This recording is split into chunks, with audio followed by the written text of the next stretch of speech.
What's up, cartoon lovers? Simon here. Welcome to HannaTalk. And today I'm here with a voice actor who is known for being the voice of Yakkity Yak, as well as in shows such as My Little Pony, George of the Jungle, the Lego franchise, League of Super Evil, Megaman NT Warrior, Death Note, Ed and Eddie, Johnny Test, Tom and Jerry, and much more, as well as the founder for FanBuilt. Please welcome Lee Tockar. Hi, how's everybody doing? We are doing very well, thank you. And how are you today, Lee? I'm great. A little overworked and underappreciated, but I'm doing all right nonetheless. That's good to hear. So on to the first question. How did you All get right. started in acting? Well, when I was a little boy, I used to sit at my grandmother's place and watch Bugs Bunny, and then I found out when I was still a little boy that Mel Blanc did all the voices for it, and I was like, one guy does all those voices? I want to do that.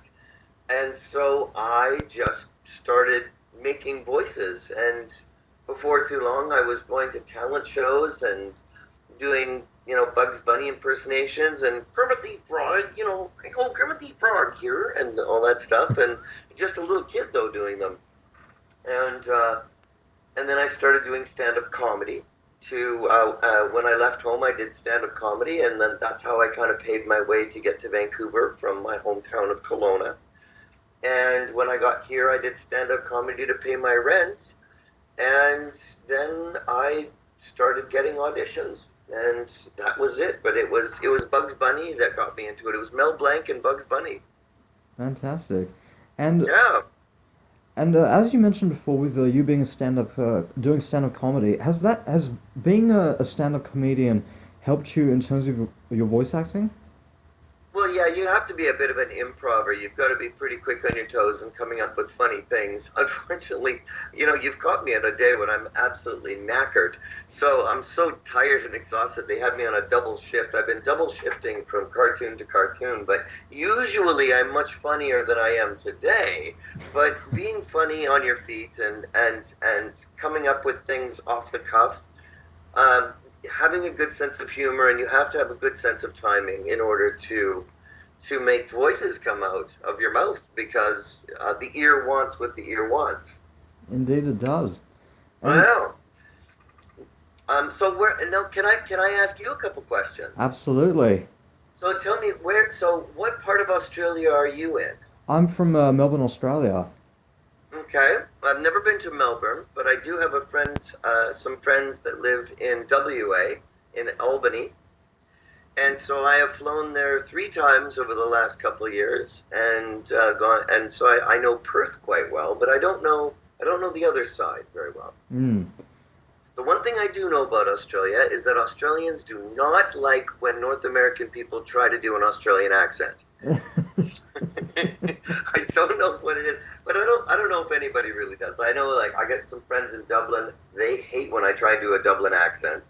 And Australianers, every time I try and do an Australian accent, they go, "Oh, that's a really, really good Kiwi accent, mate. That's really good." And they just totally, if you pardon the language, they take the piss. So, so please ask away. I am at your disposal. Thank you very much. And well, as you were mentioning about before with Australia, of course, I do know that you started a vlog, in fact, on your YouTube channel under your own name, which you talk about like your experiences in your day-to-day life as a voice actor. And I think you did a vlog about you traveling, I think, in Sydney, Australia, as well. Not to Sydney, no. I travel to, my flight path goes from here to Perth, and then Perth, there was a small commuter plane that goes from there to Albany. Right. But I don't know if that plane even goes there anymore, so I'm not sure if I'm going to be making it back there this year. Right. Okay. Yeah, but I've never been to Sydney. I do work with a couple studios from Vancouver. We work with a couple studios in Melbourne, actually. There's Sticky and Grace Studios that I work with. Right. Yeah, and so they're like, anytime I want to come down there to Melbourne, I can come and hang out with them, and they're really great. So I do want to come back. I like Australia very much. And one of my students, Rona Reese, I think she might be from Melbourne actually as well. Wow. Uh, she moved here, and she's one of my students. I'm a teacher for voiceovers, how to get into voiceovers for cartoons, and she's one of my prize students. Um, she has gone on to become the voice of one of Canada's largest chain of furniture stores called The Brick, and she does an amazing Canadian accent, and it's uncanny, and she has this kind of smoky voice, and she's taking food out of the fridges of all the Canadians here, and she just got her um, I think it's landed immigrancy status. I don't know the law that well, but anyway, I'm very proud of her. So I do have people that I know from Australia. There's a really big Australian contingency here in Vancouver as well, Mm. if you'll allow me to keep. Sorry, I'm babbling a little bit here, but No, no, no, go for another it. friend of mine, Matt Kelrick, he's another good Aussie boy, and he's living in Victoria, and I worked with him on Pirate Express, and he's one of the only Australians other than Rona Reese that are here in Vancouver making money sounding like Canadians. Wow. So, so there you go. Well, it's fantastic to hear that Australia's a big part of like the Canadian community in that sense, as you just told me. That's fantastic to hear. Now, Yeah, I mean, if you go up to Whistler here, I mean, there's more Aussies than there are Canadians. There's more Aussies than Canucks up on Whistler Mountain here near Vancouver. fantastic. Now, Yeah. going back into the question here, like, what was like your first voiceover role, and what was it like doing that role? The first time I did my very first voiceover role was terrible. It was awful. It was for Conan the Destroyer, and I was playing a day player who was a warrior who was blinded by a fire-breathing dragon. And of course, I have a visual impairment, and I am legally blind. So I had to yell. The first thing I had to scream was, "I'm blind!" So, and the director, Wally Burr, was probably on a boat someplace in the Mediterranean with his um, cabin boy somewhere. But he keeps making you do it over and over and over again. He's known as he had created something called the crescendo, which is everything goes up at the end. And so he wanted me to keep saying, "I'm blind!" But I said it like 9, 10 times. All my new friends in the voiceover world, they're like, Wally wasn't in the room. He was phoning in from the Mediterranean on a phone patch, like we're doing now. Finally, my friend Doug Parker, who was a director at the time of animation, and he also played Starscream at the time for the early Beast Wars, he piped in after about 9 or 10 times of me screaming this. Everybody else had quietly sat down, and Doug stood up bravely and said, "Actually, Wally, Lee is blind." And Wally said, "Oh, well, that last one was pretty good. We'll just use that last one." So that was my trial by fire, as it were. So Oh, the first time, my first gig was for Conan, and it was horrible. I'm like, is this what cartoons are? They just like destroy you every single time. But it's been nothing but better. It's been nothing but getting better since then. that's fantastic. And And I'll share something with you guys as an exclusive, if you don't mind. You guys absolutely. can be the first people that I can give an exclusive to, but keep it amongst yourselves, all millions of you. But I am finally allowed to say, for the first time, that I am now, after 4 years, allowed to tell the world I am the new Frieza in Dragon Ball Kai. Wow. And so that's kind of cool. Because I'm a big nerd and I watch anime, and to be playing Frieza and not being able to tell somebody for 4 years, being under non-disclosure agreement, it's been hell. So you guys are the first people I'm telling. So there, Yes. Yes. I heard the news about that. That is fantastic.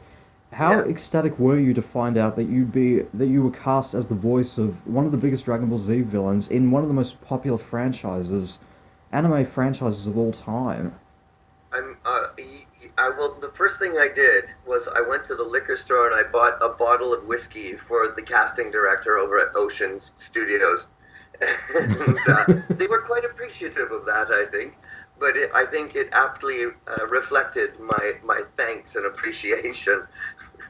I was completely beside myself. I'm like, oh my God, I'm Frieza, I'm Frieza. And I wouldn't have even known because a lot of the voiceover people here, they're not, like, they don't watch the actual cartoons that they're in. Me, on the other hand, I am a bona fide, full-fledged nerd. I collect comic books. I know all of the, I know, I can recite like so many episodes, so many things. I'm a big fan of Studio Ghibli. Howl's Moving Castle is one of my like. I love everything nerdy. So to me, to be playing Frieza, it's not just a job. It's like I pinch myself just to be part of it. That's fantastic. And speaking about, of course, with as you mentioned before, you're a big nerd in some way. Like you've watched a lot of the episodes that you were starring in as like characters you played and like comic books, all that kind of stuff. Going back into Dragon Ball Z, you ever watched the Funimation episodes or ever met any of the Funimation actors? Yeah, I met the guy, and I'm sorry, I don't remember his name, but I met the guys from Funimation in Texas at a convention that I was in a couple of years ago. They're all really nice people. I'm not going to mention any names here, but they're all really, really nice. But to me personally, I really love the Ocean dub, uh, the Ocean group dubs more, and I think it's because maybe of my proximity to them and that I know all of them. But I think I've heard a little bit about the Funimation process, and their process is a bit different than ours. Mm. So I think they work on volume, I think. So whereas, like for example, the Ocean dub group, it's taken them 4 years before I'm even Wow. allowed to mention that I'm Frieza. So it's taken they've been constructing that franchise series dub of Dragon Ball Kai for 4 years, as opposed to putting it out in like 8 months or however long it took the Funimation group. But I will say this much: meeting all the guys from there and girls, I couldn't have asked to be surrounded by a nicer bunch of people. They're all really great. I love all the Funimation people. They're really great people. I just am really proud to be part of the Ocean Group dub because they take their time. And of course, I'm not allowed to say anything about the dub itself and about how it varies. So I can't answer any questions about what what's the difference between our show and theirs. But No I will problem. say that having seen from my experience what ours is and having seen what they've done, I'm just really excited to be part of this one. That's Th- all I can say. that's And absolutely in fact, fantastic. I'm under non-disclosure agreements and I'll be fired. So I don't want to be fired. No, of course not. But that's absolutely fantastic to hear, and it's going to be very, very exciting. And speaking about, of course, with another famous series, I just want to speak out and say a huge congratulations on the 20th anniversary of Street Sharks. Oh yeah, I think it's 22 now. I think it's the Ah, 22nd anniversary. I'm not 22nd, sure, but I think it was 22, and it right. was on September 11th. Yes, yes, Yeah. a huge event in that. How big was it for you to celebrate such a huge milestone for a series that you starred in? Well, that was my very first. Uh, that was the first time I had been a lead. So that to me was, I mean, I love playing Ripster and like, what have you done with our dad? Hey, that's our dad's watch. It's awesome, and all that stuff. And I just to be part of that, and now looking back on that brand and seeing how the fandom has just kept alive that brand. To me, at the time, it was a job, and I didn't appreciate it for what it was. I was just excited because it was the first time I had gotten the lead, and Ripster was my very first lead role in a like every episode role, and not just in every episode, but the lead. And so it was very special to me at the time, but I didn't realize that it would have the staying power that it does. And so, I mean, I'm obviously like just I'm thrilled to look back and to see all these posts coming in on my Facebook and my Twitter saying, "Hey, happy birthday, Ripster," and blah blah blah. I'm like, oh my gosh, wow, that thing's got legs or fins or flippers or whatever. But that's absolutely fantastic that the show is getting such big respect, and especially celebrating a huge milestone as it has. And another famous role that you're well known for is Yakkity Yak. Yes, which was a co-production with Australia, and I think that's probably why it resonates so well with Australians, is because it was a Canadian-Australian co-production. I actually didn't know that, but that's fantastic. That's really great to hear. How did you Yeah. end up getting the role of Yakkity Yak, and what was it like playing that character and in the series? Oh, it. I loved playing Yakety because he allowed my dumb side to come out. Like because he was kind of vapid and innocent, and he's kind of the embodiment of me. I'm kind of innocent and blinking, and I'm not very smart, and so I just kind of resonated with the character. So I kind of think that the world always knows a secret that I don't know, and that's what Yakety was. But to play it, that was my next big lead in anything. And he was just sort of just sweet and innocent little yak, and and he always needed a moment to go to just think about what he was going to say next. So as a voice actor, that gave me a lot of like leeway because it allows when you're an improver, you need a moment to just think about what you're about to say. So when I got a chance to say, when he's talking like this really fast, and then just that little, that gives you a chance to like think about what kind of stupid stuff is going to fall out of your mouth next. But I loved it. He's so sweet, and I always wished that that would have gone more. Mm. That it would have gone would have gone on to more series. I loved it, and I do have a DVD of Yakkity Yak, but I heard that there's more of them out there. But I think something happened at Cartoon Network. There was something involving one of the heads of Cartoon Network and some kind of I don't know. They were replaced, and then I don't know. There was some kind of politics that happened at the time, Mm. which prevented it from going to another series, which season, which I was always, I was like, oh, wah wah. That's fantastic, and it's great that, and with like the character and with the plot of Yakkity Yak, because I love Yakkity Yak as well, and that show used to premiere quite a lot in Australia around during its time, and still is, in fact, with the plot of like his character and such. He's like a guy who's trying a yak who's basically trying to be a comedian and such. Yeah. Has that kind of, you could almost see that as like being like a biography for your life in some way, because you started off as a comedian and now you've evolved into one of the biggest voice actors in the world. Have you seen that sort of connection between yourself and Yakkity Yak in some way? Holy cow! I think that's the first time that somebody's actually articulated that to me. That I'm one of the biggest voiceover artists in the world. That just made the hairs on the back of my head stand up.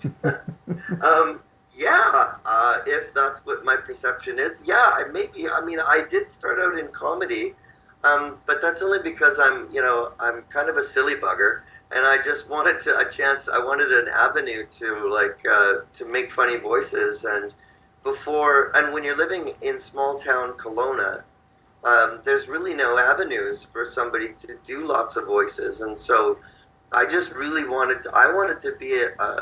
I wanted to grow up to be a cartoon the way Yakkety wanted to grow up to be a comedian, and so that same strive was there. Yeah, there's Mm. definitely there's a through line someplace there. Maybe that's why it resonated with me so much, because that sort of simple, quiet yearning and desperation, and those that childlike dream of being what you want one day, Mm.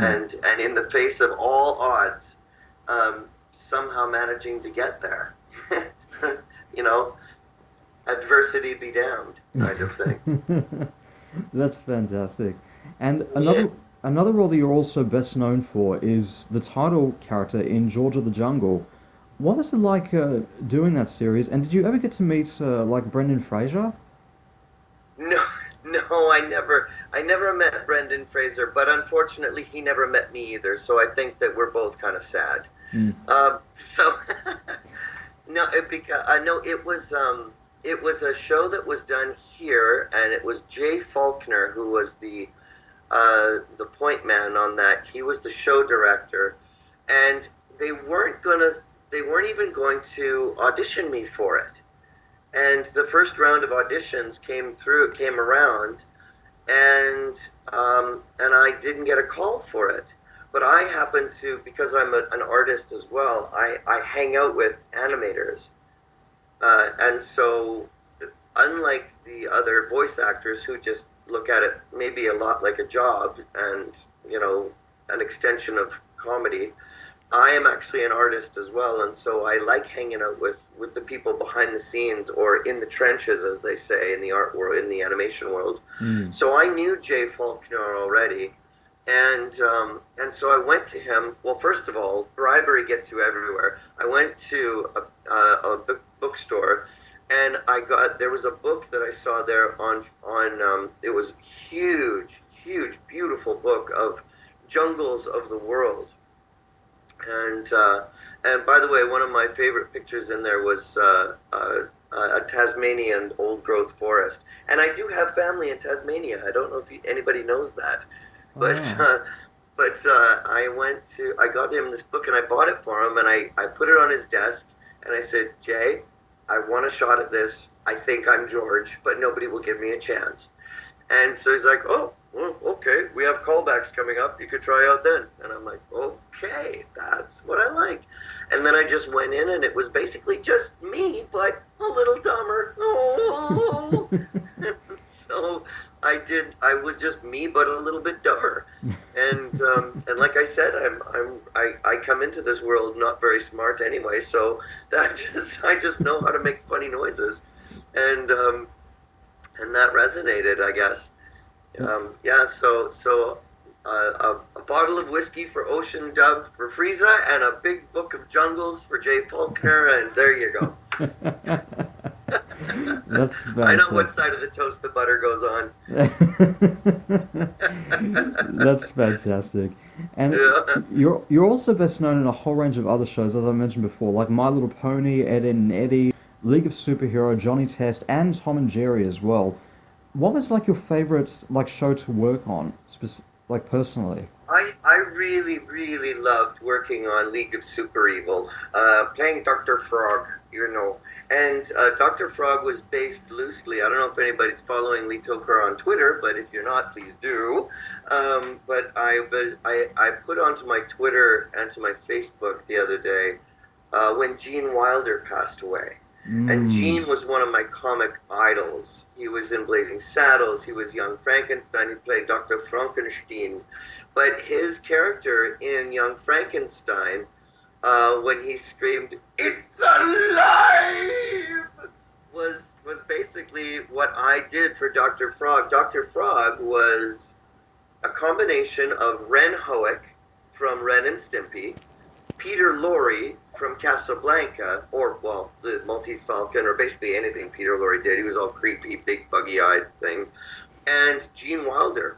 Wow. And so I found online, the day that Gene passed away, I found a picture of him wearing these goggles, and if you go to my Twitter, you'll find it, wearing these goggles and screaming, "It's alive," and then I typed in the same search engine, Google thing, I typed in Dr. Frog, Mad Scientist, and the picture that came up was identical to the pose, the position, the goggles, the everything. So obviously the artists figured out that I was modeling it after Gene Wilder, and they recreated that same pose, that same iconic picture of Dr. Frog next to Gene Wilder. I put that up on my Twitter post. Wow. It was really cool. But it was sad too, because I mean, Gene Wilder, is not with us anymore. But that was one of my favorite characters, was to play Dr. Frog. He just, still to this day, there's something about the fact that he wants to take over the world, but everything goes terribly wrong, which is always something about all the characters that I play. People get me to play these characters who have these delusions of grandeur, but life just completely shuts them down. Like, all my characters get squashed or squished or tossed through the air. One of my favorite phrases from Dr. Frog is when he screams through the air, as all of my characters scream through the air, and he says, "Ah! Oh, I landed on my keys." Just something always goes terribly wrong with all of my characters, which is what I love. You know, when I went to see my friend Amy and her wonderful kids over in Albany, this is my friends over there, I was there visiting them last Christmas, and in Australia, on their TV, I saw 5 of my shows, some of them back to back to back on one of the stations that you guys have there. And I was like, and I think I'm much more popular in Australia than I am in Canada, actually. Wow. Yeah, I know. There was Slug Terra was on, Endangered Species. I played Gull. There was My Little Pony was on. There was all these shows. Oh, Pirate Express. I played Captain Lapoutine in Pirate Express. Don't you know? So that was on there as well. And there was like literally 5 shows back to back. Wow. And I was like, wow. I hope I'm getting residuals for all these here in Canada, because I don't even know if Endangered Species is playing here, but it's playing there. So. Yeah. That's fantastic, and it's great to hear that Australia has got is getting a lot of the shows that you've played in and such, and we seriously have to get you down in Melbourne for a comic convention. Oh, if you could. I mean, I think somebody tried to start a petition a couple of years ago, and I don't know what happened, but like I tell my convention agent, Sherry Fowler in Atlanta, Georgia, I said to her, she said, "Will Lee, would you go down to Australia if they asked you to go?" And I said, "Well, damn, I'll go anywhere I'm invited. I just have to be invited." But I love Australia. I don't like your spiders, I must tell you. I was sitting on a beanbag chair on the linoleum floor, on the tile floor, watching cartoons with Amy's kids. And I saw this spider barreling down on me, and I just leaned over and I put my drink on it and squished it, and I said, "Amy, what is this?" And she goes, "Yeah, that's a was it red tail? Is that what it is?" I think that's what it is. Yeah, she goes, "Yeah, it's a red tail that's totally necrotic. It'll rot your flesh off." And I'm like, "Wow, does this sort of thing happen often here?" Because it's like that's not something I like so much. So it's yellow tails or red tails or I don't know what you got. There's two spiders. One of them is necrotic. Whichever one was necrotic, that's the one that was barreling down on me. Wow. Yeah. But yeah, no. Of course, I would be honored. I love Australia, and if you guys produced more cartoons, I'd live there because I like it. I like it a lot there. That's absolutely fantastic, and that's great to hear. Yeah, if you guys want to invite me, please start a petition, get it out to my agent, and I would be, I'd be tickled to be able to go down under again. That's fantastic. And I promise not to do an Australian accent when I'm there, because I know it really gets under your goat whenever I do that. It's not my fault. I'm a chameleon. Still, I swear to God, I can't figure out the difference between a Kiwi and an Australian, because every time I do an Australian, Kiwis say that it's perfect. Australians say it sounds like a Kiwi, and and I try to do a South African accent. I'll talk like this with a South African. "Oh, nice to see you. Stuff like this." And everybody says that I sound like a Kiwi, and then the South Africans want to beat me up. So you guys just don't like hearing people impersonate you. I don't know. We love hearing people try and talk like a Canadian. Well, I'm not one to judge on that. But that's fantastic. Yeah. And other shows that you're also best known for is you're also known for playing the Lego franchise with shows like Bionicle and Lego Star Wars. What was it like being part of the Lego universe? Oh, that was really cool. Well, I'm a big Star Wars fan anyway, because like I said, I'm a nerd. And on my keychain, I have for the last 5 years, I've had Darth Maul is the character that I have that opens and closes the front door of my house. And so when I found out that I got the chance to play Darth Maul in the franchise, I just like I shut the door, I shut off my phone, and I concentrated on because it was a voice match, and the voice that I used was I have waited, fueled by my fueled by my hatred for you. And it was like I needed to get that little quaver in there and everything. And I did it to the point where I could do it in my sleep. And when I went in, the director, Michael Donovan, um, he was like blown away. And I didn't want to. I love Darth Maul. I don't know why I love Darth Maul so much because he's such a badass. And double-ended lightsaber. Come on, first time, loving that. And so I really always wanted to play Darth Maul, and I got a chance. So I really concentrated on that character. And when I got it, you should have seen it. Like my face wasn't big enough to contain the smile on it. It was like a dream come true to be part of the franchise. And as a matter of fact, again, if you look on my Twitter, just last night, literally just last night, I tweeted on my Instagram and my Twitter. I said, I don't have anything except this great interview with an Australian station tomorrow, so I have no work tomorrow. I finally have a day off, so I'm up late watching the Lego movie with melty cheese popcorn. Yay! It's official. I'm a nerd, a lonely, lonely nerd. I actually saw that post just this morning, so I know all about it. That's fantastic. And thank you so much for having me on here. By the way, I think it's great because I do have a love of Australia, anything Australian, and while all of you Aussies are so eager to leave and come here to the snows of Whistler Mountain and into the voiceover world here, I would love to be there because I know a lot of people in Melbourne, like the Grace animation people and the Sticky people and all that. So it's really great to know that you guys were. I'm really flattered that you wanted to have. So I know that someplace in Australia, my voice is like echoing out to little computer speakers all over Australia. I'm like, yay! That's fantastic, and it makes me really happy as well, too, in that sense. And also, speaking about with Dragon Ball Z, of course, other shows that you're also best known in the anime world is shows like Megaman NT Warrior and Death Note. What was it like doing those shows, and what was like your favorite anime to work on?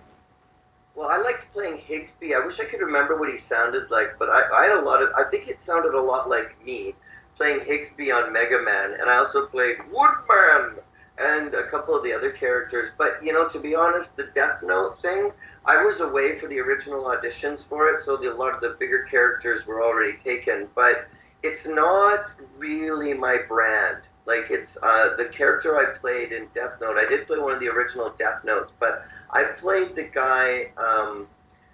He's the first guy that got killed, and I can't remember his name. It was a long Japanese name, something Mono, Hiromagi Moto or something like that, and he was the first guy that got killed. He was the creepy guy on the motorbike that was making suggestive overtones to the girl, and he got killed, and he totally deserved it. But he had a whole like rapey vibe going on, and it's not really my brand. Like I like playing.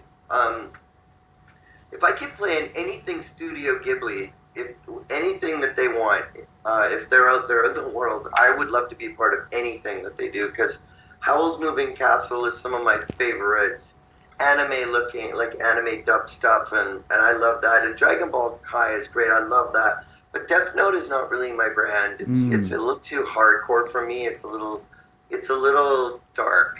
And I have played a lot of characters that do bad, evil things. But for example, I don't mind saying this here and now, but I was up for Sausage Party the Seth Right. Rogen thing, and I went in for the audition, and they were having all of us audition in a line, and I was always the first person to do it, and then it would go down the line, and Sam Vincent or Ian Corlett, the guys that made it on the show, and Vincent Tong and stuff, they were later on down the line, but I kind of I systematically sabotaged my audition for it. Like, I really didn't try my very best for that, because I looked at the script, and to be honest, like, it's funny. It's a funny script, and I see what Seth was doing, and I'd love to work with Seth on anything else that he's doing. But, at the time, I had just come from Kate and Mim Mim, and I played Mim Mim, a 9.5-foot-tall bunny. And I think in Australia it's my voice, but in the UK and UK proper, like in Britain, they have a British guy doing my voice. But Right. I do children's entertainment stuff. I like sweet characters that are funny for funny's sake, not just swearing and making racial kind of things just to be funny. And as soon as I saw the script, I'm like, yeah, not really my brand. So I kind of sabotaged my audition for Sausage Party. I probably could have got in, but I'm really happy that I didn't, because it's kind of it's not vulgar. It's just not my style of humor, It's not Right. my thing. And Death Note wasn't really my thing either. It was a little too dark for me. Right. Because I remember in Death Note, I know the lead in Megaman NT Warrior Lan, played by Brad Swaley, he went on to play the lead. Brad Swales, Brad yeah. Swales, yes, he went on to play the lead in Death Note. And when I first heard that casting, I actually was a little shocked myself, because I never would have expected him to play, like, from one thing, play a really easygoing, upbeat character like Lan in Mega Man NT Warrior, and then go to play this very dark character in Death Note. I certainly didn't expect that.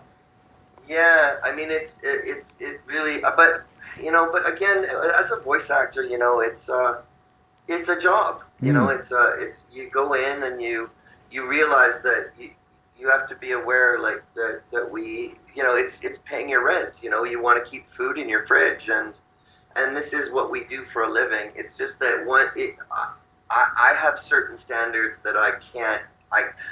Doing commercial stuff. Like, I was the voice of the LA Kings, the Vancouver Canucks, the BC Lions, a lot of beer commercials, a lot of stuff like that. But I don't do anything that involves guns. Mm-hmm. I don't do any commercials involving chemicals on land crops or anything like that. I don't do big chemical. I don't do big guns. I don't do big tobacco. I'll do the odd beer commercial and stuff, because, well, I like beer, so so I don't mind doing that. But yeah, there's certain things that I myself, and thankfully I'm busy enough that I'm not desperate, so I Right. don't need to take everything that comes across my desk. Right. And as you were speaking about, with, like, you sabotaged your audition for Sausage Party because, as you said before, you have a set of standards for what you want as a voice actor. But has there ever been, like, any roles that you ended up turning down that you regretted it later on?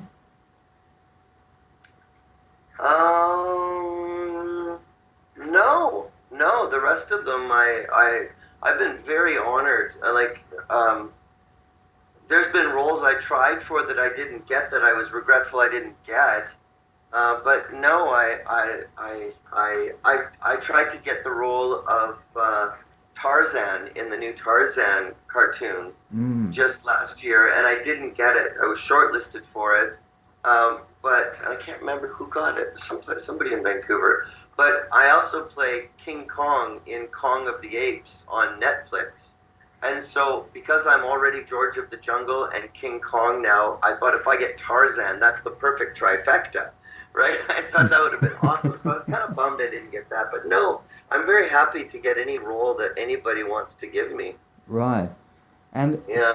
moving across from, like, in the anime world, there's also the comic book world you played in as well, with like the Hulk video game, which I've actually got the Hulk video game myself, in which you played Half-Life and Flux, and you also played Yeah. in X-Men Evolution. What was it like playing in the comic book world?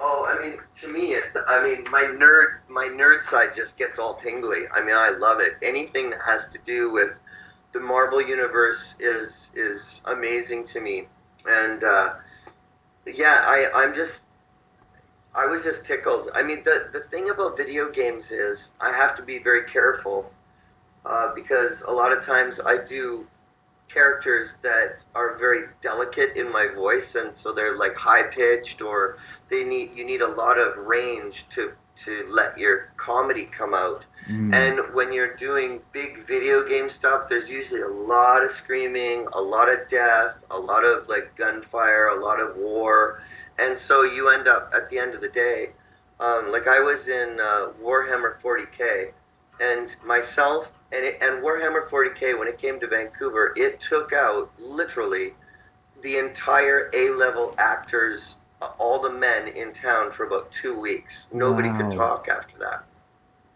because it's all scream, scream, scream, fire in the hole, you know, and lots of death, death rattles and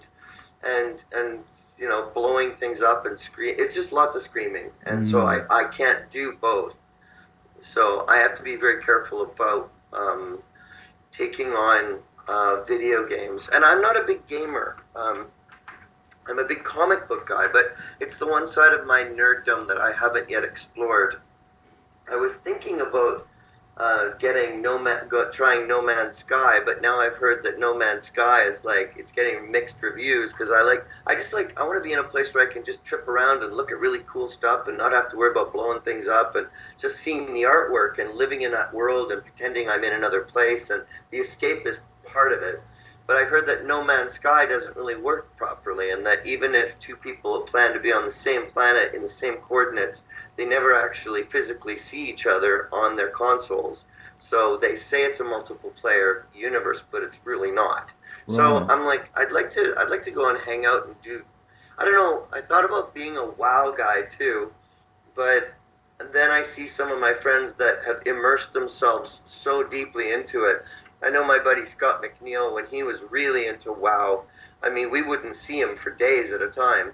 And, and I know guys I've gone to their house, and I'm like, dude, when was the last time you changed those pajamas? I'm like, come on, take a shower, get off your computer, you know?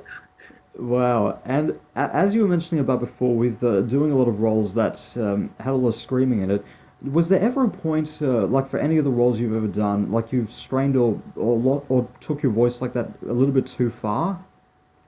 Um, yeah, there probably was. Oh, when I played in Iron Man, I played Modoc.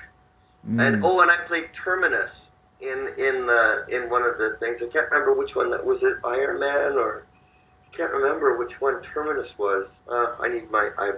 I don't go on IMDb, so I don't know what I've done before. But Modoc talks like this.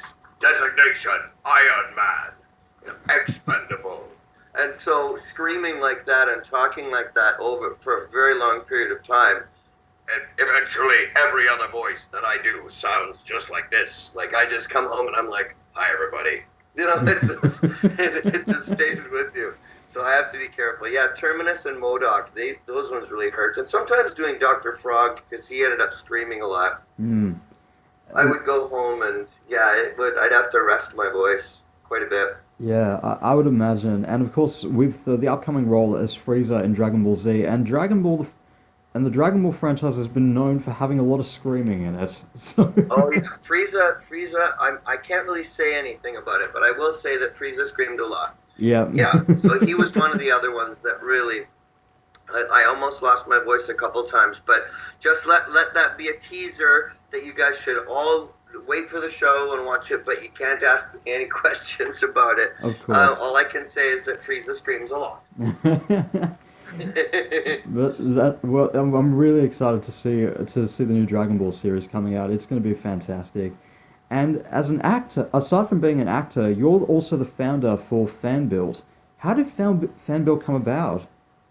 Well, I just really wanted to create something that I wanted to use when I wanted to create a studio so that I could make my own cartoons because I'm a writer. And right now, if you go onto the landing page, and as it has been for the last couple of years, we're still in the gestation period of recreating it, and it takes a lot of money, and I'm funding it myself. So I'm not really. I just wanted to create a place where artists can get together and create something and have a place to showcase it. And then I would create a show that that promotes them, and maybe come on board as a co-producer and try and get some funding to try and help make these other dreams for other artists come to life. But as it stands right now, what I've done with this daily life project, which is kind of a grassroots thing, and I'm taking a month off, so I'm almost done the month. So we're about ready to roll out a new batch of vlogs for that. But it was basically a grassroots way of trying to. Daily Life was just supposed to gently inform the world that FanBuilt is coming back, and so I've been working with David Calderon from Animagic MX, or Mexico, and David and I are meeting up day after tomorrow, and he's going to roll out the new designs which he has been working on for the rebrand for FanBuilt. But if you go to the landing page, it's just a static page explaining why there's no page there. Right. So but I'm in no rush, and as my friend, the producer Chris Chesser, once said, these projects will get done, just sometimes not in your lifetime. Well, I'm going to try and prove him wrong, and try and get this thing rolling out. And really, it's going to be within the next 2 years that before I'm ready to feel comfortable rolling this thing out. But when it does roll out, I'm playing the long game on this one. Right. So and people go, why are you still talking about this thing? It sounds like a dead dream. And I'm like, well, it's my dream, and really good dreams take a long time to happen. I mean, Rome wasn't built in a day, and I plan on making this my Rome. And I want to create a place that has the social elements of Facebook, the job opportunities of LinkedIn, the social, I just want to have all of these different ways, and have it its own forum. There's so many things that I want this to be, but it takes time to build the components. And again, I'm the only one funding it. So, right. And the last time I tried to fund it, it was ready to go, and then I got hooked up with an IT guy who turned out to be a 23-year-old, probably cocaine head, who kept talking. My first instinct was like, why does he keep talking about this girl that he thinks looks like a stripper that he's really eager to? And he was always asking for money. It was really sketchy. And then he didn't back up any of my information on the dev server, and so now he broke my website. Right. And so now I'm recreating this dream because, I got hooked up with some bad people. But the dream is still alive, and we're still trying to make it happen, and I'm going to stop talking about it now because it's kind of depressing. That's okay. But it's still going to happen, and I'm excited for the people, and I'm very thankful. I do have a very small clutch of people, the dreamers, who have stood by my side. They love it. When it was up and going last time, we were in 33 countries. We had thousands of original users, hundreds and hundreds of videos, thousands of photos, hundreds of songs, and from original artists that did music. And I want to recreate that, but better. It's going to take some time. So that's what my daily life, DAYLEELIFE, that's all about. And FanBuilt still does have a YouTube channel as well. So I'm just kind of, I don't know, I'm new at this, man. I've never gone to school to be a producer. You just kind of wing it. So I'm just doing the best I can. I'm just a little blind kid from Kelowna, man, doing the best I can. But it's fantastic that you're still keeping the dream alive, and that's very important. And as an actor, what was the most challenging role for you to play?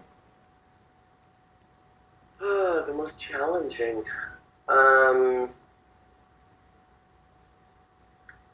don't know. I've risen to the challenge every single time. I hope. I mean, it's up to you guys to decide if there's something that I didn't do well. But I think I've tried. As an actor, you're always a little nervous, and you always, we're very thin-skinned, and we're always like, how did I do? Did I do that okay? Or how was that? How was this? So I think all of us are a little bit we just want to do the best we can. Mm. To be honest, as a voice actor, and this is going to hit home a little bit, it was for a commercial, and the guy from Craftsman Collision hired me, and he's from Australia, and he hired me to play an Australian guy, and I'm like, I can't do an Australian accent in front of an Australian person. I can't do it. Don't make me do it. And so I think if you go to Craftsman Collision in British Columbia, Craftsman Collision, Vancouver commercials, and then you could listen to some of their past commercials. I'm the Australian guy. I'm not going to do it for you now because I don't want to insult an entire nation of people that I love. So doing an Australian accent in front of him, who was like he was like uber Aussie. He was like a great big, outback guy. And I'm like, I can't do this in front of you. And he goes, oh no, you're doing fine, mate. And I'm like, no, don't make me talk in front of you. That was probably one of the most, because I know how funny you guys are about listening to the sound of your accent coming out of somebody who's not from there. Well, that was probably the hardest. Other right. than that, I think I've risen to the challenge. Right. Well, hearing just a little bit of the Australian accent there, I think it sounds really, really good and such. And I'm really open to anything that any actor offers, basically, in that sense. So yeah. Well, there you go. Well, okay, but I'm still not going to do the accent though anymore because I don't want to offend anybody that's out there going, that stupid kid. He doesn't know. He's taking a piss. I don't want to offend you guys. No, that's all right. That's fine. And yeah. So tell me a little bit more about what's your reach with this?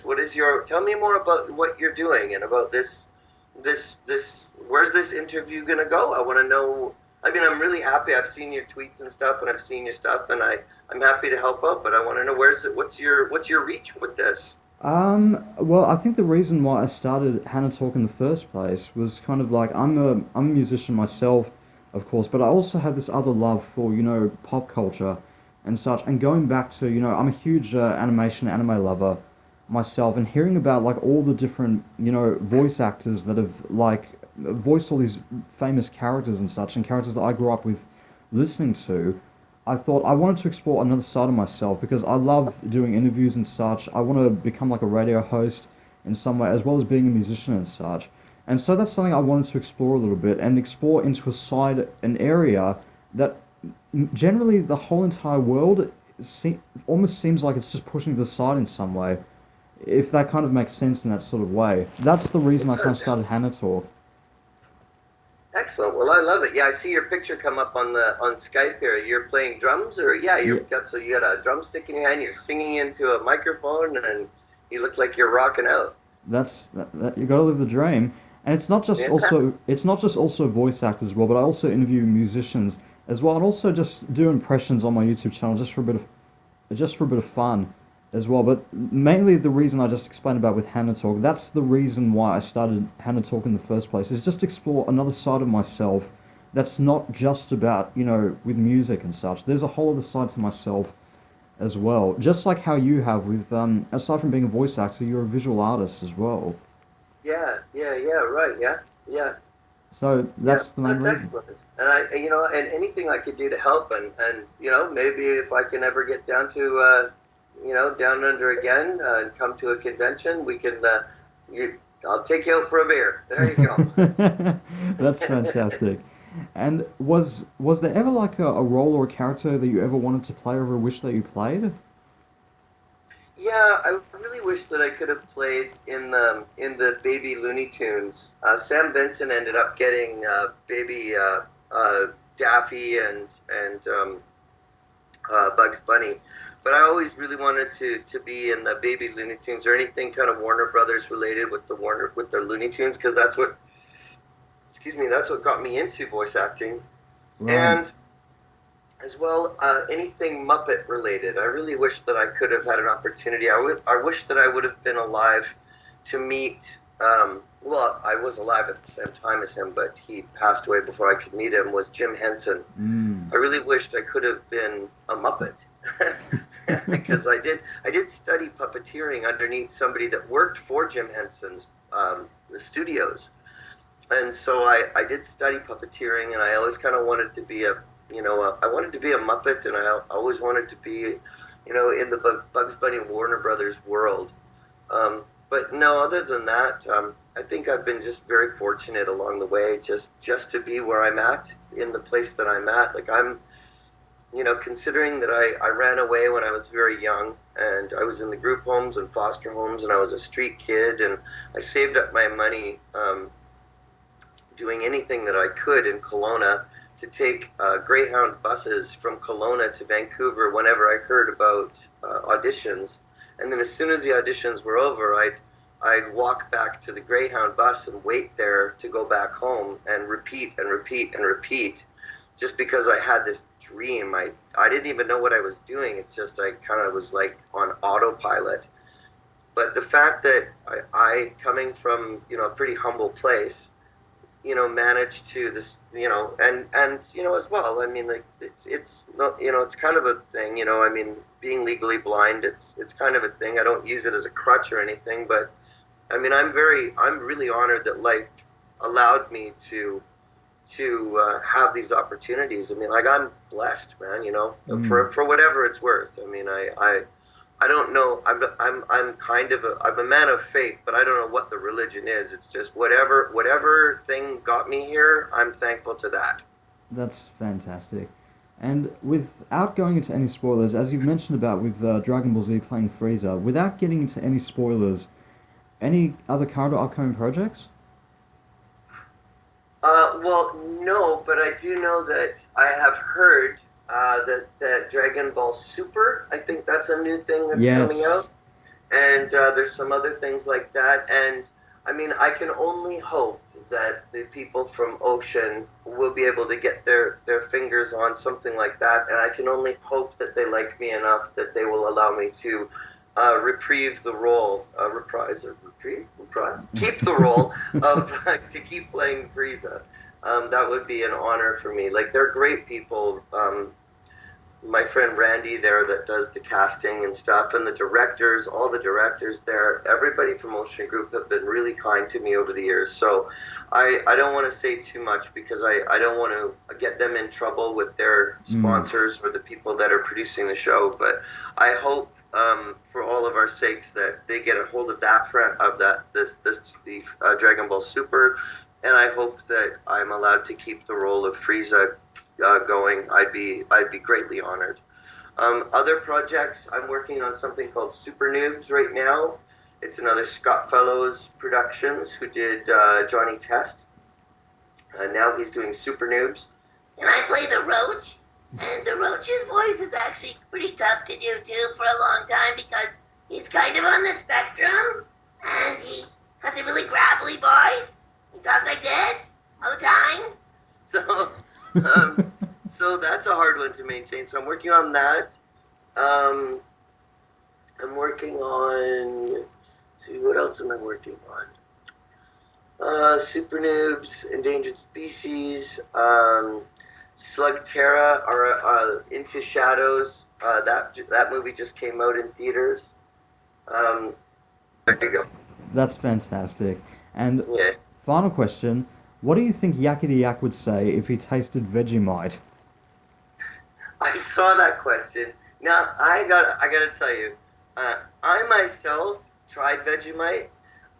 I'm not a fan myself. It's got a funny sort of flavor to me. I can't really place that, but I bet you he'd like it. So he'd be like, you'd probably say, Vegemite? Oh, let me try. Oh yeah. You got any more? That's fantastic. That's really, really good. Lee Tockar, thank you so much. It's been an honor. Oh no, the honor's been completely mine. The fact that my voice is floating around somewhere down under, and maybe some of my friends that live there can hear me. Hi everybody that I know down there, and hi to you, and hi to all your listeners. And the honor really truly has been mine. And if you guys want me down there for a convention, man, I'd be I'd be there with bells on for sure. I'd love it, love it, love it, because I'm a big fan of Australia, and I've been there many, many times. And any chance I can get there to go again, I'd be like woohoo! So yeah, We definitely work make it. magic, free magic, you guys. We'll definitely make it happen. Lee, thank Okay. you so much. It's been an honor. And anything you'd like to say to the fans out there? And just thanks for watching my cartoons, and thanks for being, caring about my career, and for following me on Twitter, Lee Tockar, and all that stuff, and thanks for, giving me the kind of life that I'm allowed to talk to, make new friends like I am today with all of you guys, and it's just, the honor really truly is mine. So thank you. Thank you so much, Lee. It's been an honor. Yeah. Well, guys, if you'd like to find out more about Lee Tockar, you can check out his links down below in the description. And don't forget to subscribe down below to HannaTalk as well as Simon Hanna Music. And follow my links down below in the description as well. Thank you guys so much. This is Simon, signing off.